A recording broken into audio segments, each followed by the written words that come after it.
Question, thank you Pravesh ji, thank you. ये question हम लोगों ने ऑलरेडी कर लिया था।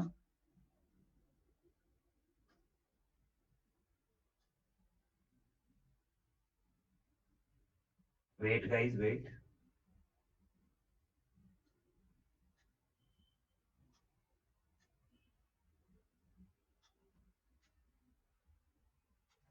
लास्ट टाइम हम कौन से क्वेश्चन पे थे?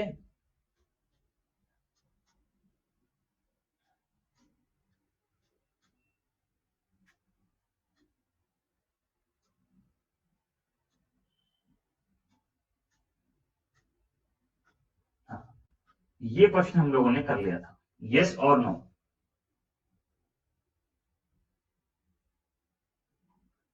Thank you Amrito, thank you. हाँ, मेरा वो वीडियो वायरल हो गया है। उस पे 1.6 मिलियन व्यूज हो चुके हैं अब तक।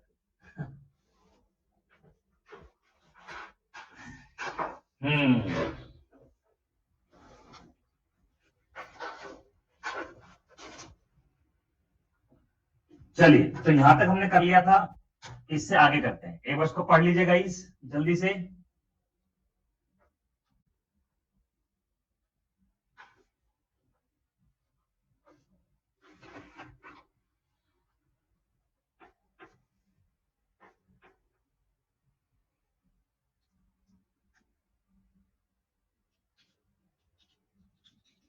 ठीक, देखिए लिखा है fresh fruit contains 90% water. Fresh fruit में 90% वाटर है, मतलब फ्रेश फ्रूट है। फ्रूट में दो चीजें होती हैं, एक होता है वाटर, एक होता है फल। फल कितना भी सूख जाए, सूखता है तो सिर्फ पानी सूखता है, फल कभी नहीं सूखता। ओके, अब जरा ध्यान से समझिएगा। वाटर है 90%, पल्प है 10%। परफेक्ट है। ड्राई फ्रूट में वाटर है 60%, पल्प है 40%। डन है जी। अब ये रेशियो हमारा हो गया 9:1, ये हो गया 3:2। डन है। अब हम क्या करेंगे, पल्प को बराबर करेंगे। तो पल्प को बराबर करने के लिए 2 की मल्टीप्लाई करनी होगी, तो ये हो जाएगा 18:2। मतलब ये रेशियो आपके काम का और ये रेशियो आपके काम का, 18 और 2 20। अब देखो सवाल में ये कितने केजी है, 100 केजी है। ठीक है, एक की वैल्यू 5 केजी। हमें बताना है कि ड्राई फ्रूट कितना बनेगा। तो 3 और 2 5 यूनिट बनेगा। एक की वैल्यू 5 केजी है ना, तो 5 की वैल्यू कितनी हो जाएगी दोस्तों, 25 केजी। हमारा आंसर हो जाएगा। क्लियर? नेक्स्ट, एक बार उसको पढ़ लीजिए और करिए, ट्राई करिए। 1 मिनट आपको दे रहा हूं, ट्राई करिए जल्दी से।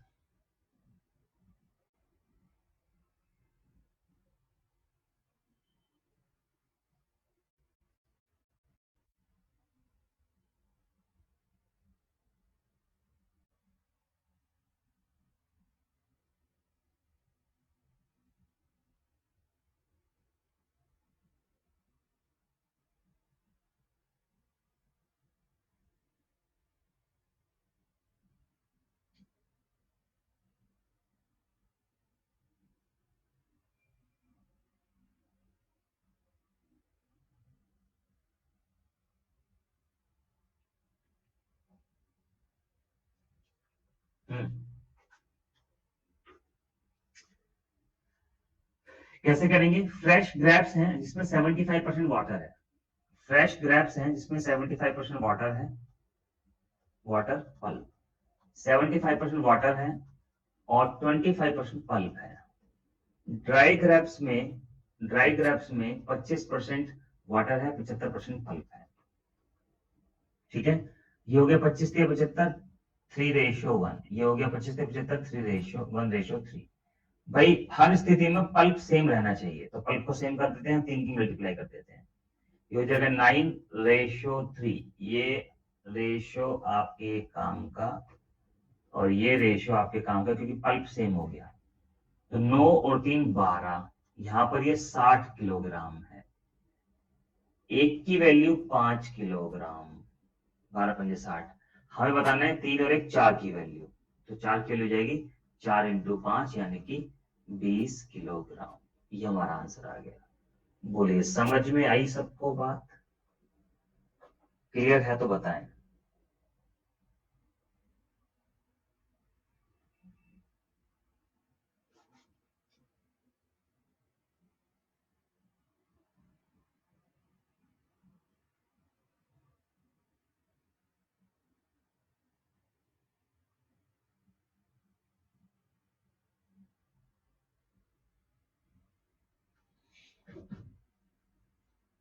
डन है?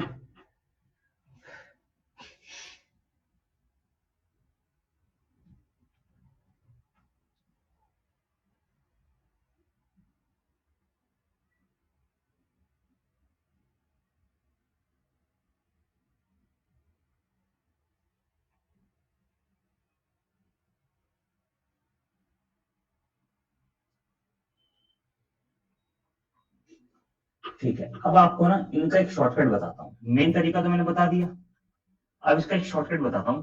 लाजवाब शॉर्टकट, लाजवाब शॉर्टकट, ध्यान दीजिएगा। OSM method.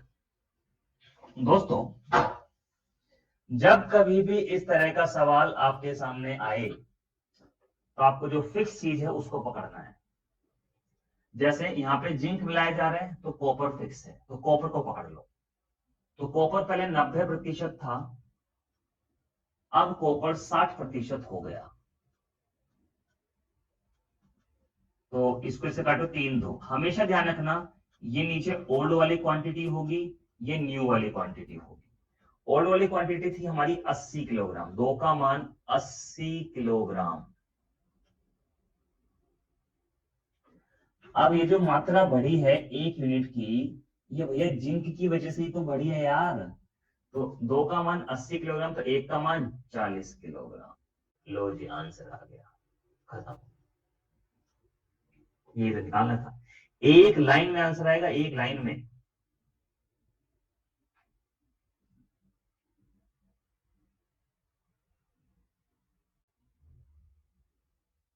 ठीक है,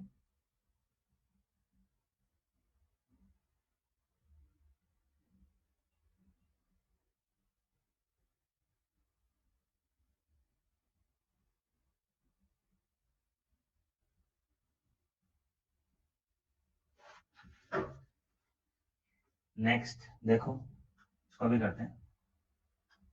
देखो, weight of A watermelon is 20 kg। देखो क्या चीज फिक्स होती है, क्या चीज फिक्स होती है? पल्प या वाटर पल्प। तो 90% पानी है तो पल्प 10% है, जो 60% पानी है पल्प 20% है। तो ये 1/4 हो गया। इसका मतलब ये हुआ, अगर 4 यूनिट, ये पहले वाली क्वांटिटी होती है बाद वाली होती है, 4 की वैल्यू 20 किलोग्राम, तो कितना वजन कम हो गया? 3। जब 4 की वैल्यू 20 तो 3 के लिए 15। लो जी, आंसर आ गया राइट। अरे भैया चुटकियों में आंसर आएगा। अब देखो, ये इतना बड़ा किया है ना हमने। अभी लो यार, तुम अभी लो, कैसी बात करते हो आप? लो भाई, ये बताइए, 90% पानी है तो 10% पल्प है, 60% पानी है तो 40% पल्प है। लो जी, 1/4 हो गया। नीचे वाली क्वांटिटी पहले वाली क्वांटिटी होती है, पहले वाली क्वांटिटी है फ्रेश फ्रूट की 100 किलोग्राम। जब 4 की वैल्यू 100 तो 1 की वैल्यू 25 किलोग्राम। इसका मतलब ये हुआ कि 100 kg में से 25 किलोग्राम बनाए जा सकते हैं। फिर एक बार रिकॉर्ड देखोगे ना, क्लियर हो जाएगा। देखो, इसको देख लीजिए भाई, क्या चीज फिक्स है? पल्प। यहाँ पे वाटर कितना है? 75%। पल्प कितना है? 25%। वाटर कितना है? 25%। पल्प कितना है? 75%। 25 दिया 75, 1/3। पहले 3 यूनिट था वजन, यानी कि पहले 60 किलोग्राम था वजन। 3 का मान 60 तो 1 का मान 20 किलोग्राम। ओ हो, कतई आसान हो गया तो बिल्कुल ही।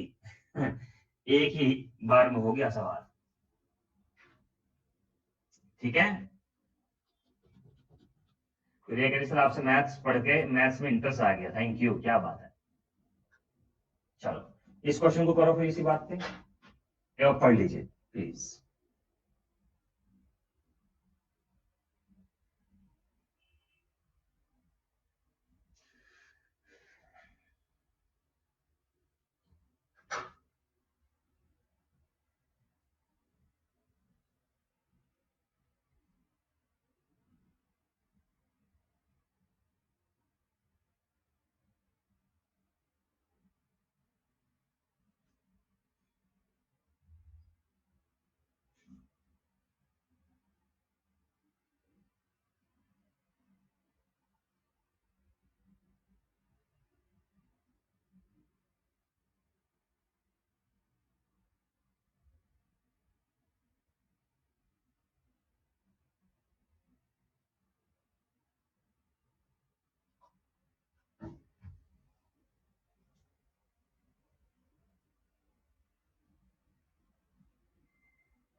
ओके अमृतो, कोई बात नहीं, so sad to know this.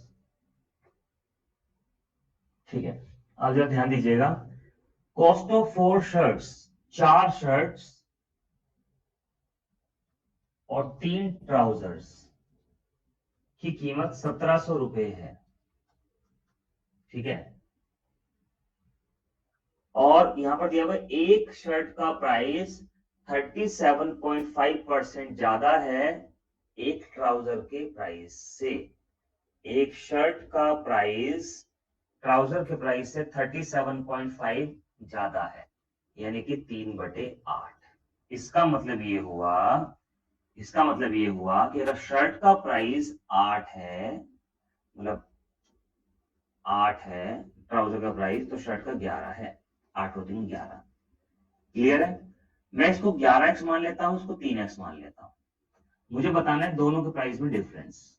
ठीक है, तो मैं रख देता हूं 4, शर्ट का प्राइस 11x, 3 ट्राउजर का प्राइस 8x बराबर 1700। 11×4 44x, 8×3 24x बराबर 1700। 68x बराबर 1700। 17 से भाग करेंगे 100 आएगा, 17×4 68x बराबर 25 आ गया। हमें बताना है दोनों की प्राइस में अंतर। तो दोनों के प्राइस में अंतर हो जाएगा 3x का, जो कि यहाँ पे x के लिए 25 दे रखी है, 25 से 75, ये हमारा आंसर हो गया।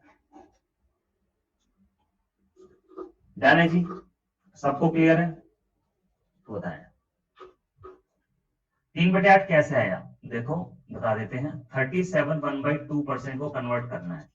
37.5 मतलब 37 1/2, 37×74 और एक 75/2%। तो ये हो जाएगा 75/2 इंटू 1/100। 25 दिया 75, 25×100, 3/8। लो जी, आपका आंसर आ गया, जस्ट जो आपने पूछा। ठीक है, बाकी आंसर तो आपका 75 है। ध्यान है जी। चलो, ये बस देख लीजिए, क्लियर है ना सबको। नहीं, इसको ऐसे ही करना है प्रिया। चलो मैं 1 मिनट का टाइम दे रहा हूं आप लोगों को, इसको करके दिखाओ आप जल्दी से, फास्ट एवरीबॉडी। सभी लोग इसको करके दिखाइए। 1 मिनट का टाइम दे रहा हूं मैं आपको।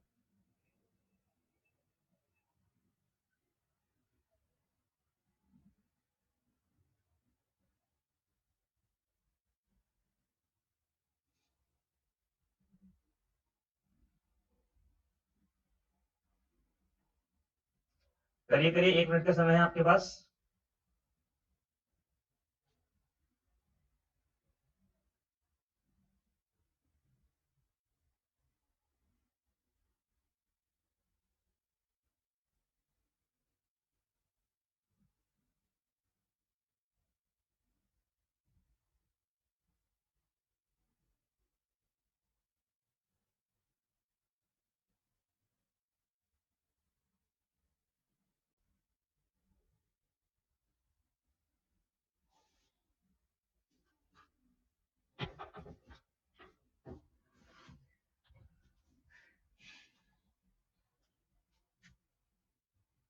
ठीक है, देखो हम जानते हैं कि इनकम बराबर होता है एक्सपेंडिचर प्लस सेविंग। इनकम बराबर होता है, यहाँ पे आपको इनकम दी हुई है 13,500, एक्सपेंडिचर दिया हुआ है 9,000, सेविंग दी हुई है नहीं पता, तो एक्सपेंडिचर में से मतलब इनकम में से एक्सपेंडिचर घटा दोगे तो सेविंग आ जाएगी।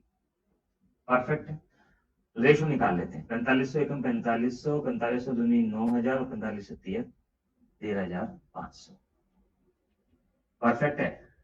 आगे लिखा है इफ इनकम इंक्रीज्ड बाय 14%, अगर इनकम 14% इंक्रीज हो जाए and expenditure also increase by 7%, then what is the percentage increase in the saving. अब मैंने रेशो निकाल लिया, मैंने इसको 300 मान लिया, इसको मैंने 200 मान लिया, इसको मैंने 100 मान लिया। परफेक्ट है जी।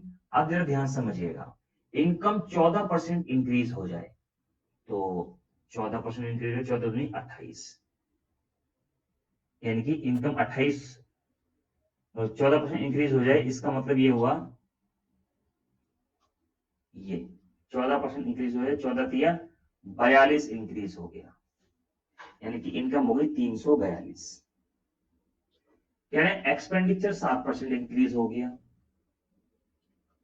एक्सपेंडिचर 7% इंक्रीज हो गया, 7 दूनी 14, 14 दूनी 28, तो 7 दूनी 14 और ये हो गया 214। दोबारा समझा देता हूं, इनकम को 14% बढ़ाया तो 14 तिया 42, 342 रुपए हो गई, 42 रुपए इनकम बढ़ गई, 342 रुपए इनकम हो गई। एक्सपेंडिचर को 7% बढ़ाया तो 7 दूनी 14, 14 एक्सपेंडिचर बढ़ गया तो 214 हो गया। 342 रुपए में से 214 एक्सपेंडिचर है, जब इसमें से इसको घटाएंगे तो 128 बचेगा जो कि सेविंग है। तो पहले सेविंग 100 रुपए की थी, अब सेविंग 128 रुपए की है, तो कितने रुपए सेविंग बढ़ गई? 28 रुपए 100 पर, तो 28% ही सेविंग बढ़ गई। सिंपल सी बात है, 28% सेविंग इंक्रीज हो गई। डन है जी।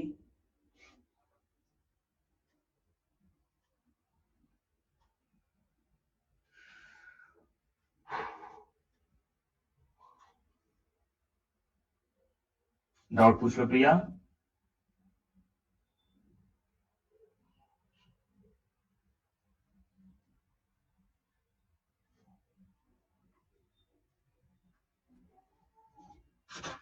करिए इसको।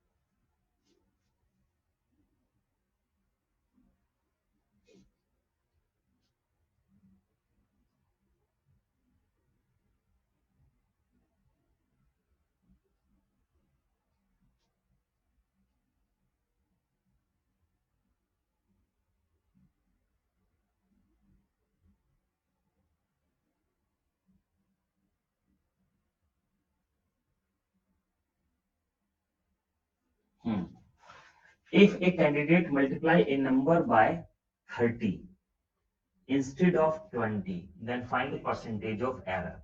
जब किसी संख्या को मतलब कोई संख्या x थी, उसको 20 से मल्टीप्लाई करने की बजाय, मतलब ये सही, अगर 20 से मल्टीप्लाई कर देते तो सही आंसर आता, गलती से 30 से मल्टीप्लाई कर दिया, तो बताओ गलत आंसर सही आंसर से कितने प्रतिशत ज्यादा है? पहले देखो गलत आंसर सही से कितना ज्यादा है? 10x। किससे? सही से। तो 100 पर कितना? 10 दूनी 20, यानी कि 50% आंसर हो गया।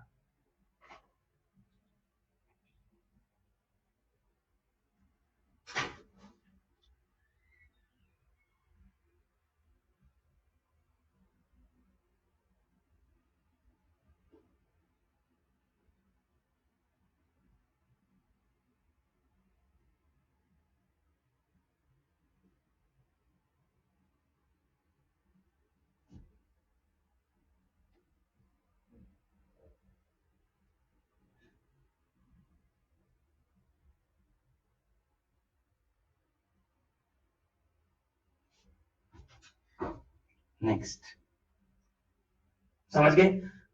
x को 20 से मल्टीप्लाई करना था, x को 30 से मल्टीप्लाई कर दिया, ठीक है, तो 10x की गलती हुई है 20 पर। जब परसेंटेज ऑफ एरर देखेंगे तो सही पे ही तो देखेंगे, 20x पर, तो 100 पर कितना, 50%, सही है। नेक्स्ट करिए, 1 मिनट का समय आपको दे रहा हूं, ट्राई करें जल्दी से।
देखिए क्वेश्चन में लिखा है, a candidate divides a number by 2 by 5 instead of 5 by 2, find the percentage of error। जैसे अगर x को अगर x को 2/5 से भाग करना था, मतलब भाग कर दिया गलती से, देखिए 2/5 इंस्टेड ऑफ 5/2, मतलब x को 5/2 से भाग करना था, लेकिन गलती से x को 2/5 से भाग कर दिया, ये गलत आंसर है, ठीक है। तो एक काम करते हैं, रेशो निकाल लेते हैं गलत आंसर का और सही आंसर का, तो क्या है, आसान हो जाएगा निकालना सवाल को। ये 2/5 हो गया, ये 5/2 हो गया, क्रॉस मल्टीप्लाई, ये 4 और ये 25, मतलब कहने का ये है 4 आना था सही आंसर, लेकिन गलती से 25 आंसर आ गया, तो कितना गलत आया, 21। 21 का अंतर है 4 पर, चेक करेंगे गलती की प्रतिशतता, 25, तो 525% का एरर हो गया भाई साहब, 525% का एरर हो गया, 525% का। डन है।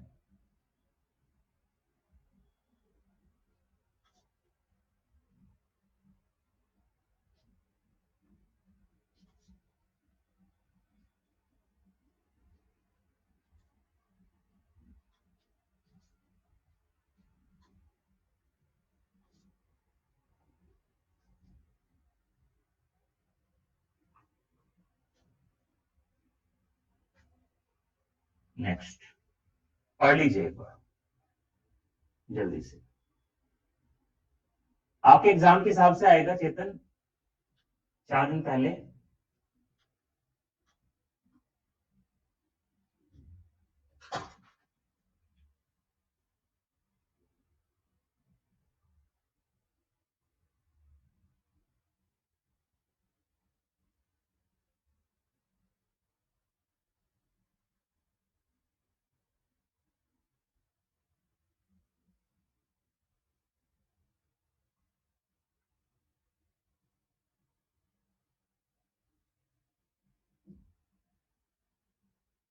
करिए,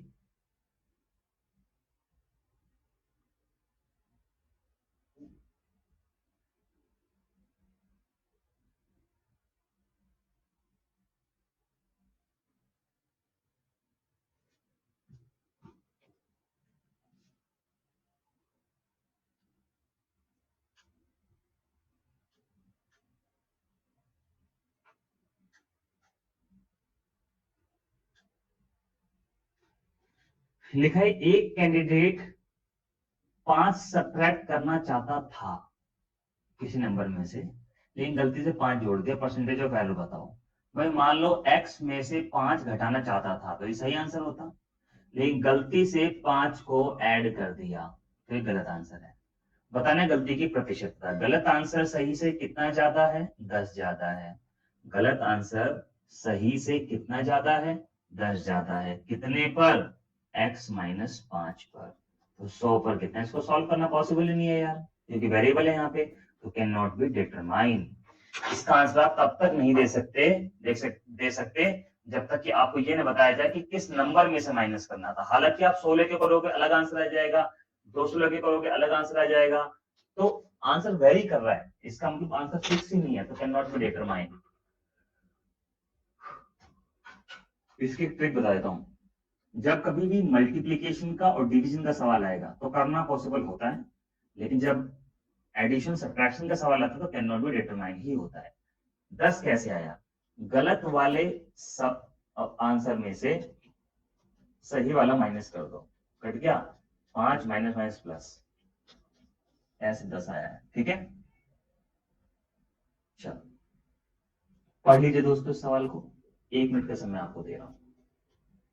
okay Sania,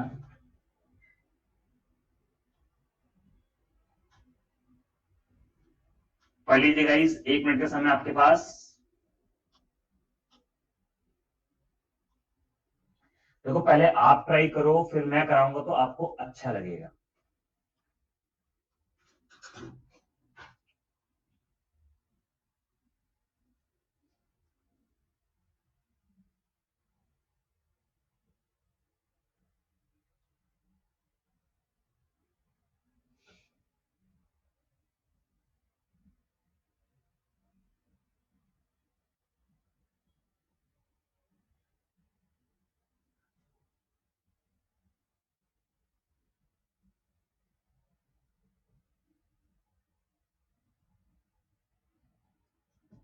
The income of A is 10% more than the income of B and income of B is 10% less than the income of C। मतलब शुरुआत C से हो रही है एक तरीके से, A B C, तो मैं इसको 100 ले लेता हूं। कहने की B की इनकम C से 10% कम है, यानी कि कितनी है? 90% है। सही।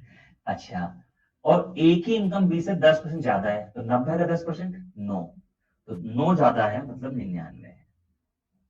सही। अब आपको दे रखा है तीनों की इनकम, तीनों की इनकम टोटल कर लो कितनी रहेगी? 190 289, जाने जी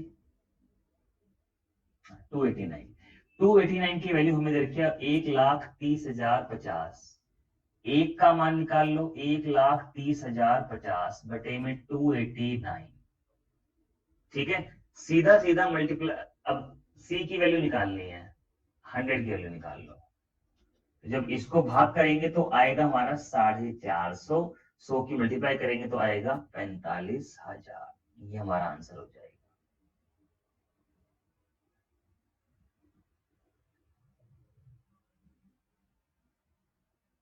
सबको क्लियर है तो बताएं।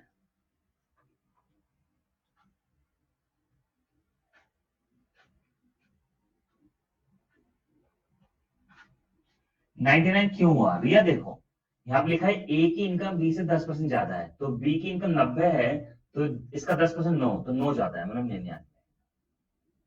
इजिएस्ट वे है इसको करने का ये। अब आपको कराता हूं मेंसुरेशन से रिलेटेड क्वेश्चंस।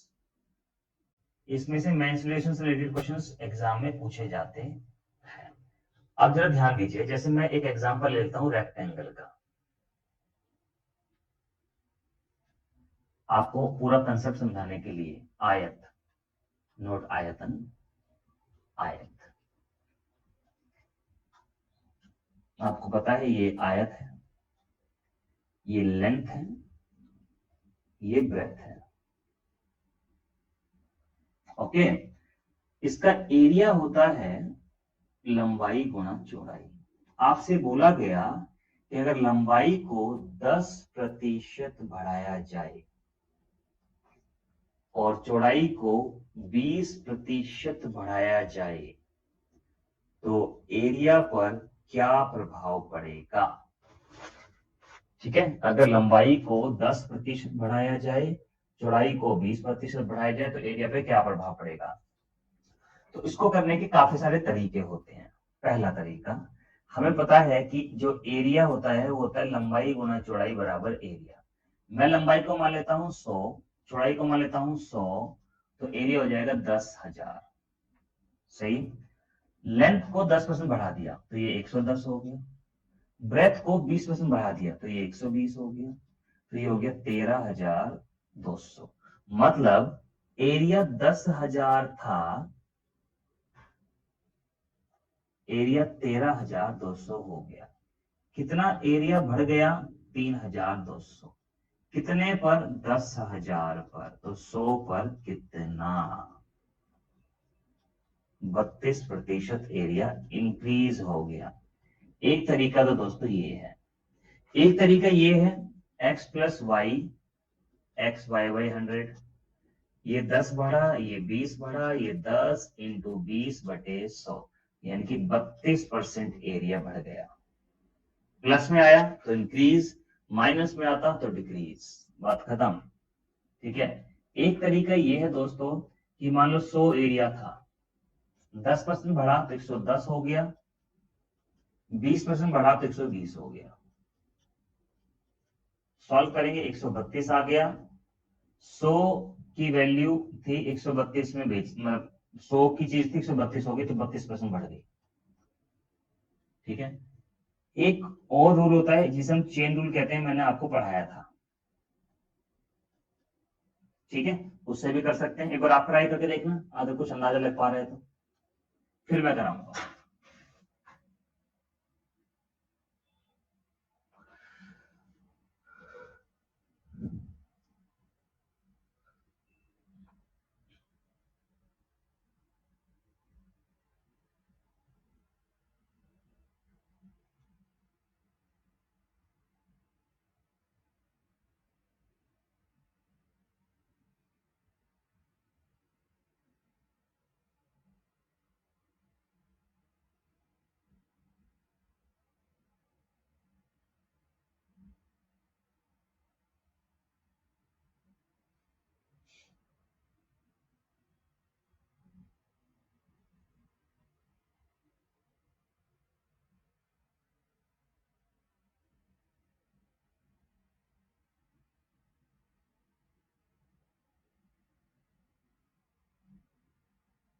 ठीक है,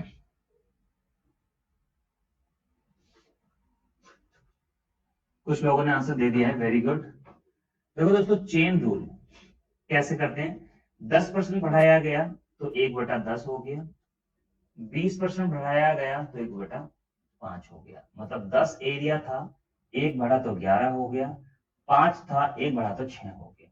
मल्टीप्लाई कर दो, 50 था, 66 हो गया। कितना इंक्रीज हुआ, 16 इंक्रीज हुआ। 16 इंक्रीज हुआ 50 पर, तो 100 पर कितना, 50 दूनी 100, 16 दूनी 32% इंक्रीज। डन है जी, सबको क्लियर है तो बताएं। ओके,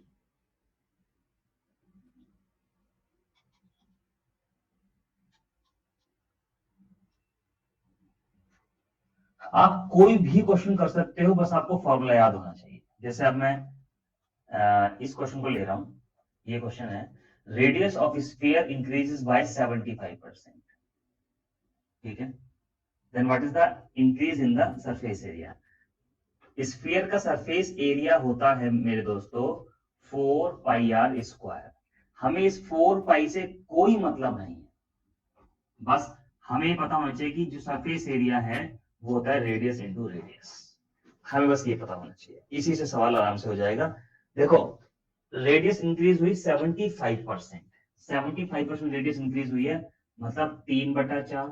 मतलब रेडियस पहले थी 4, अब 3 इंक्रीज हो गई तो 7 हो गई। रेडियस थी पहले 4, फिर 3 इंक्रीज हो गई, 7 हो गई। ठीक है, 4 चौक 16, 7 सत्ते 49। सरफेस एरिया 16 था, अब 49 हो गया। कितना बढ़ गया, 33 कितने पर? 16 पर। 100 पर कितना? 206। 206 और कितना आएगा? चलो पूरा भाग कर देते हैं इसको। 4 चौक 16, 25, 25 दिया 75, 25 दिया 75 और 7 82। इतने परसेंट? 4 दूनी 8, 4 छक 24, 206 1/4% इंक्रीज हो गया एरिया। हिंदी कह सर आप हिंदी मीडियम में कब पढ़ाते हैं? हिंदी मीडियम में ही तो पढ़ा रहा हूं मैं अभी। 2 चौक 8, 8 में 40, हिंदी मीडियम तो है। निधि कैसी बात करते हो आप? ठीक है धन्य भाई। आप इसको ऐसे भी कर सकते थे, x plus y x y by 100 से, कि 75 प्लस 75 प्लस 75 गुना 75 बटे में 100, तो 150 प्लस इसकी मल्टीप्लाई कर दो 75 की, 5 पंजे 25 और 7 अट्ठे 56 और 100 से भाग कर दो, तो ये हो जाएगा 206.25%। हो गया, खत्म। ठीक है ना, इस तरह से करते हैं, बहुत ही इजी तरीका है करने का। चलो इसको करते हैं।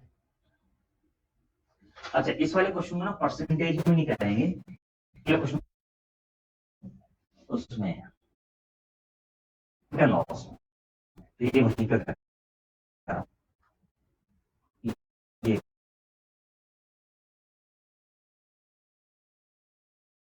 चलो इसको करते हैं, पढ़ लीजिएगा ध्यान से। 1 मिनट का समय आपके पास।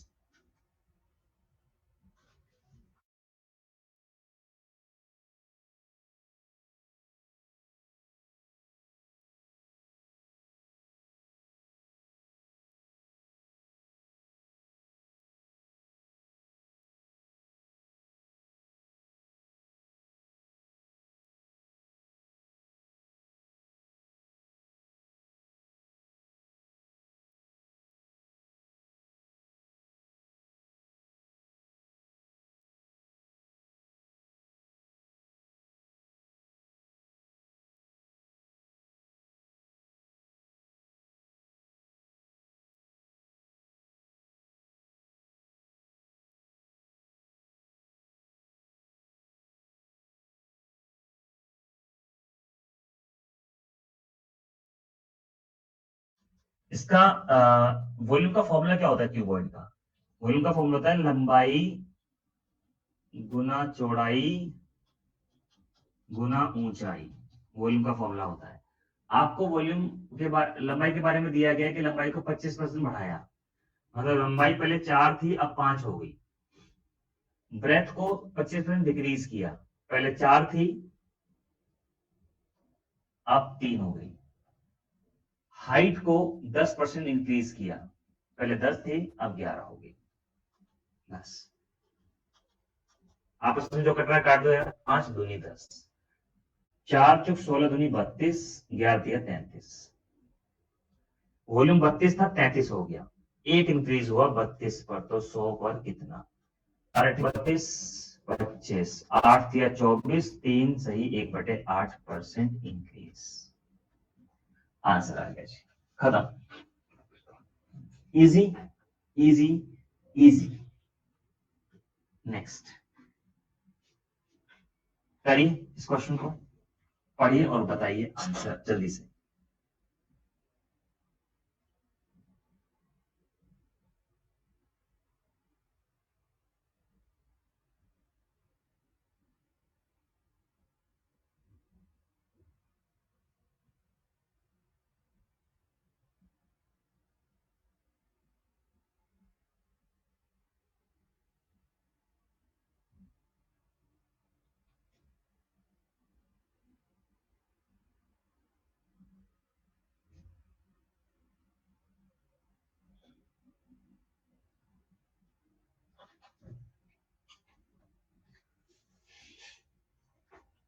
करिए।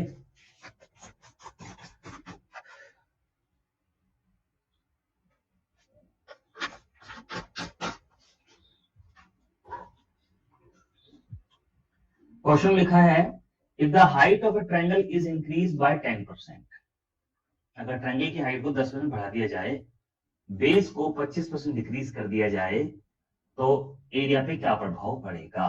तो दोस्तों एरिया बराबर होता है 1/2 बेस इंटू हाइट, ये होता है एरिया।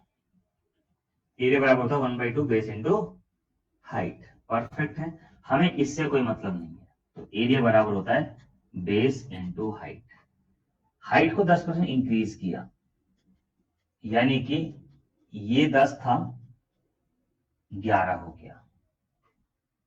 बेस को 25% डिक्रीज किया, यानी कि ये 4 था, एक कम हो गया 3 हो गया। 10 चौक 40, 11 तिया 33, 40 एरिया था 33 हो गया, 7 कम हुआ। 7 कम हुआ 40 पर, तो 100 पर कितना, 2 5, 35/2, 17.5% डिक्रीज। आंसर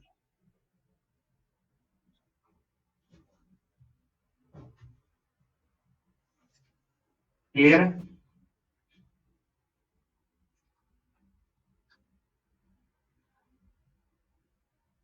चलो भाई नेक्स्ट क्वेश्चन करो, 1 मिनट दे रहा हूं आप लोगों को, ठीक है, करो।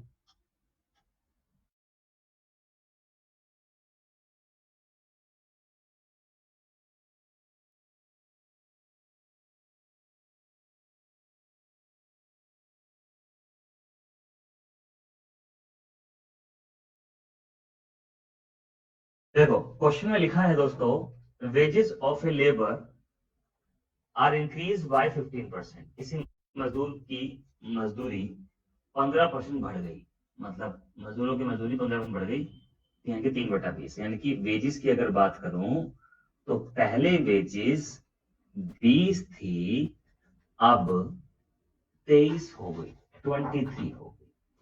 परफेक्ट है ना। आगे लिखा है his working hours are also increase by 9%, और उसके वर्किंग आवर्स भी 9% इंक्रीज हो गए। ठीक है, यानी कि 100 घंटे पहले काम था, 9 घंटे। तो पहले उसको ना 18,000 रुपये मिलते थे 300 घंटे के। तो अब बताओ उसकी अर्निंग कितनी होगी।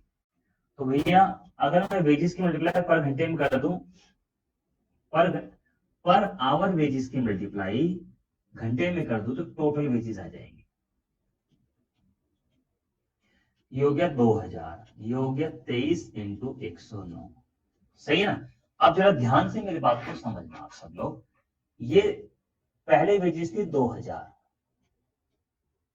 सवाल में थी 18,000, एक की वैल्यू 9, हमें इसकी वैल्यू बतानी है 23 इंटू 109 की वैल्यू बतानी है।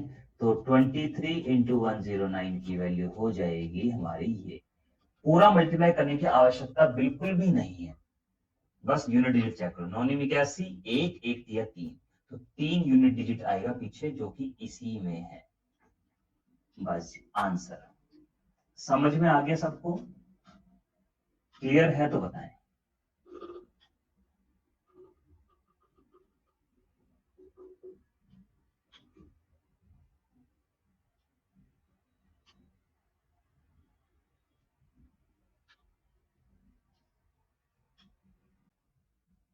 कहां से हमें करना था।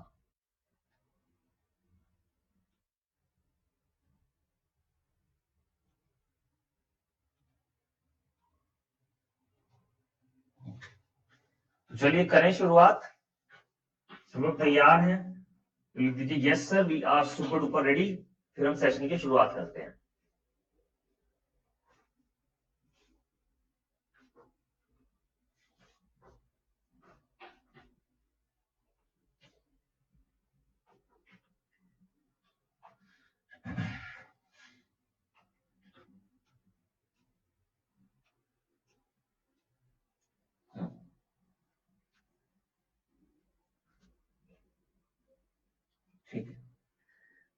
तो लिखा है क्वेश्चन में, एक बार क्वेश्चन को ध्यान से पढ़ लीजिए आप सभी,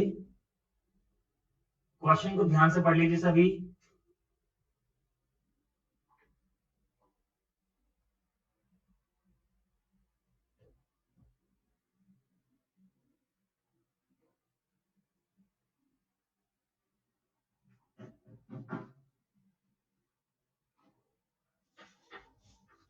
हाँ, आप जरा ध्यान से समझिएगा। क्वेश्चन में लिखा है a person spent 50% of his income on house hold item end of the remaining 50% on transport, 25% on entertainment, 10% on sports, and he saves remaining 900 rupees. What is the monthly income? तो जरा ध्यान समझिएगा। मान लीजिए आदमी की मंथली इनकम 100 रुपए थी, उसने 50% खर्च कर दिया हाउस होल्ड आइटम्स पर, तो 50% इनकम उसकी बच गई। बोलो यस और नो? बिल्कुल ठीक है। And the remaining 50% on transport, 25% on entertainment, 10% on sports। मतलब बचे हुए का 50, 25 और 10, 50, 25, 75 और 10, 85, 85% खर्च कर दिया। तो बचे हुए का जब 85% खर्च कर दिया तो 15% बचा ना, 5 दूनी 10, 7.5। और यहां पर जो पैसा बचा है वो है 900 रुपए। एक का मान 900 बटे 7.5, हमें तो 100 का मान निकालना है, तो 100 का मान 900 इंटू 100 बटे में 7.5, पॉइंट हटा दो, एक जीरो लगा दो, ये हो गया 3, ये हो गया 4, 3 तिया 9, 4 तिया 12, यानी कि 12,000 रुपए उसकी मंथली इनकम थी। ये हमारा आंसर है।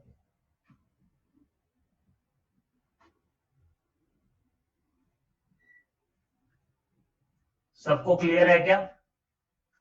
डन है जी? तो बताएं।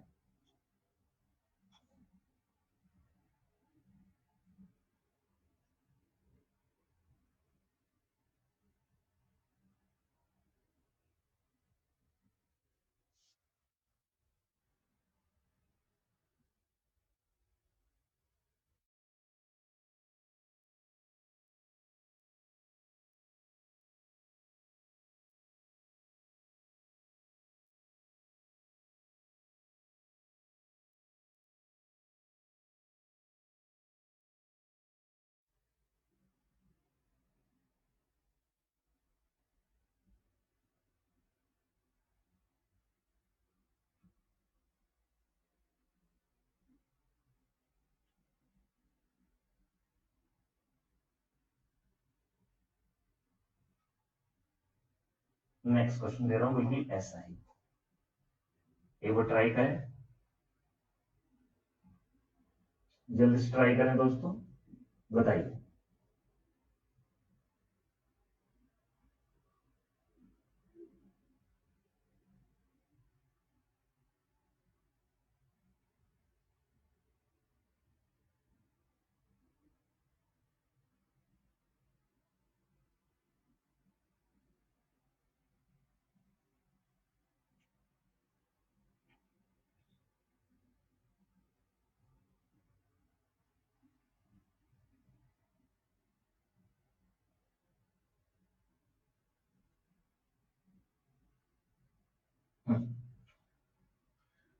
क्वेश्चन में लिखा है Salman spends 20% of his income on food and 15% on children education. मतलब मैंने मान लिया सलमान की सैलरी 100 रुपए है, तो उसने 20% इनकम फूड पे और 15% चिल्ड्रन एजुकेशन पे खर्च कर दिया, मतलब टोटल 35% उसने खर्चा कर दिया, 35% खर्चा कर दिया टोटल मिला, तो उसकी इनकम कितनी बच गई? 65। 35 तो खर्च कर दिया, ठीक है। हाँ बिल्कुल बिल्कुल एकदम। अब लिखा है आगे 40% of the remaining, on entertainment and transport and 30% on medical, मतलब बचे हुए का 40% और 30% कहाँ ट्रांसपोर्ट एंटरटेनमेंट पर और मेडिकल पे खर्च कर दिया। मतलब बचे हुए का 30% खर्च, टोटल 70% खर्च कर दिया, तो बचे हुए का 30% बचा ना। दोबारा समझ लो, इनकम 100 रुपए थी, 20% यहाँ खर्च कर दी, 15% यहाँ खर्च कर दी, टोटल 35% खर्च कर दिया, तो 65 बचा। सही है। अब इस बची हुई इनकम का 70% इसने खर्च कर दिया, तो बची हुई इनकम का 30% बचा ना। बस एक जीरो से एक जीरो गया, 3×5 = 15, 3×6 = 18 और 1 19, और 10 से भाग करेंगे 19.5 आ जाएगा। ये वैल्यू बराबर है 8775 रुपीज की। बस एक की वैल्यू कितनी हो जाएगी दोस्तों, 8775 डिवाइडेड बाय 19.5, और अब हमें तो 100 की वैल्यू चाहिए, तो 100 की वैल्यू हो जाएगी 8775 इंटू 100 डिवाइडेड बाय 195। इसको सॉल्व करने का टास्क आपको दे रहा हूं, 45,000 आपका आंसर आ जाएगा। ठीक है,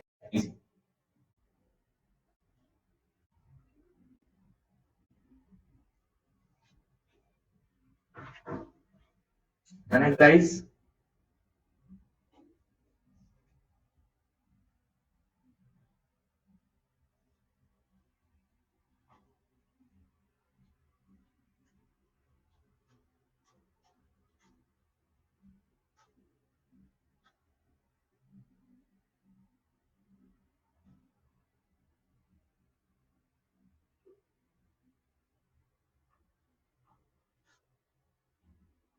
ठीक है,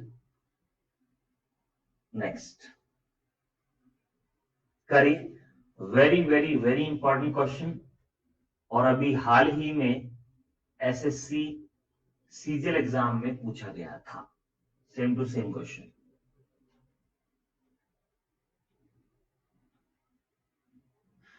करिए।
The income of,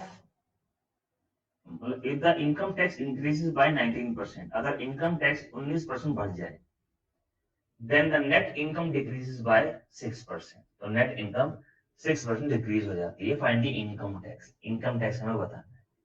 ध्यान से हम समझिएगा, हमेशा एक बात याद रखना, जितना एब्सोल्यूट इनकम टैक्स बढ़ता है उतनी ही नेट इनकम कम होती है। ये भाई खुद सोचो, अगर आपसे इनकम टैक्स ज्यादा लिया जाने लगेगा तो आपके नेट इनकम में कमी आ जाएगी ना, और उतनी ही कमी आएगी जितना आपका इनकम टैक्स बढ़ा है, क्योंकि जितना सरकार आपसे इनकम टैक्स लेगी उतनी तो इनकम कम हो जाएगी, सेम टू सेम। तो बस ये जो 19% इनकम टैक्स बढ़ा है, ये 6% नेट इनकम में गिरावट के बराबर होगा। तो बस इनकम टैक्स बटे में नेट इनकम बराबर 6/19, यानी कि इनकम टैक्स 6 रुपए है, नेट इनकम 19 रुपए है, तो ग्रॉस इनकम, ग्रॉस इनकम यानी कि सकल आय, सकल आय, ग्रॉस इनकम, सकल आय 25 रुपए हो जाएगी। हमेशा इनकम टैक्स सकल आय पे लगता है, तो रेट ऑफ इंटरेस्ट कितनी होगी इनकम टैक्स की, ₹6 ब्याज, आपसे ₹6 इनकम टैक्स लिया जा रहा है ₹25 पर, तो 100 पर कितना, 25 चौक 100, 6 चौक 24%। आंसर यानी कि 24% का इनकम टैक्स लिया जा रहा है। इजी। चलो नेक्स्ट क्वेश्चन पढ़ते हैं। हाँ, ये क्वेश्चन बहुत इंपॉर्टेंट है। चलो नेक्स्ट क्वेश्चन पढ़ते हैं। हाँ, ये क्वेश्चन बहुत इंपॉर्टेंट है।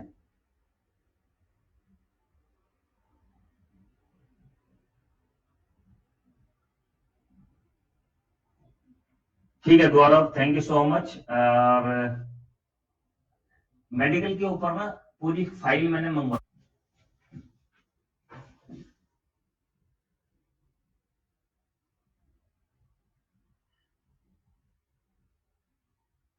करी। 1 मिनट का समय आप लोगों को दे रहा हूं, बताइए आंसर।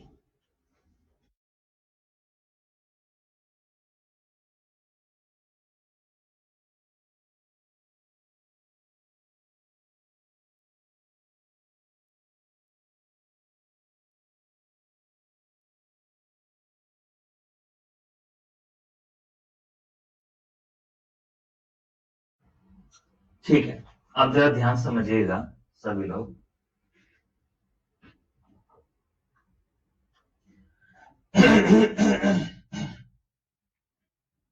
बिल्कुल राम जी, बिल्कुल। देखो लिखा है ABC spend 80%, 85%, 75% of their incomes respectively. ABC ना अपनी इनकम का 80%, 85% और 75% खर्च करते हैं।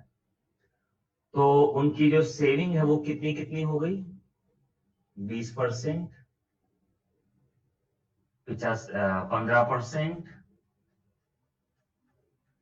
और 25%। ठीक है, क्या कहा मैंने, इनकी जो स्पेंडिंग है वो 80%, 85%, 75% है। तो इनकी सेविंग कितनी कितनी हो गई, 20%, 15% और 25%। परफेक्ट है ना। अच्छा, तो इसको मैं 1/5 लिख लेता हूं, इसको 3/20 लिख लेता हूं, इसको 1/4 लिख लेता हूं।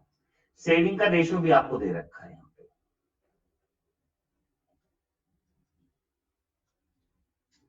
8, 9, 20। और आपको ए और सी की इनकम का अंतर दे रखा है, बी की इनकम पूछी है।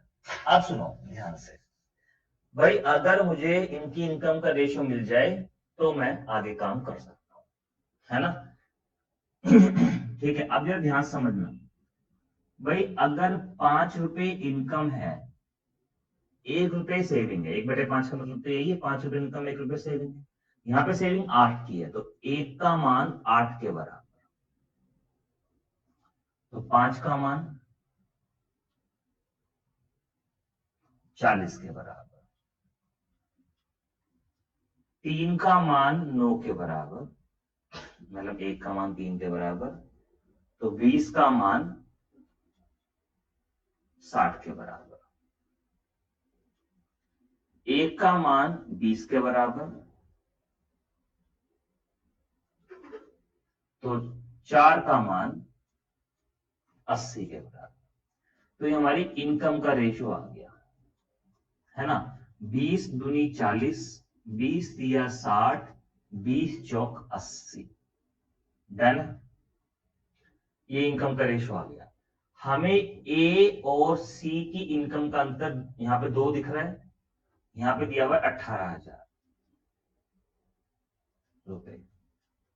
1 का मान 9,000, जब 1 का मान 9,000 तो 3 का मान 27,000। आंसर आ गया। डन, आई बात समझ में, इजी।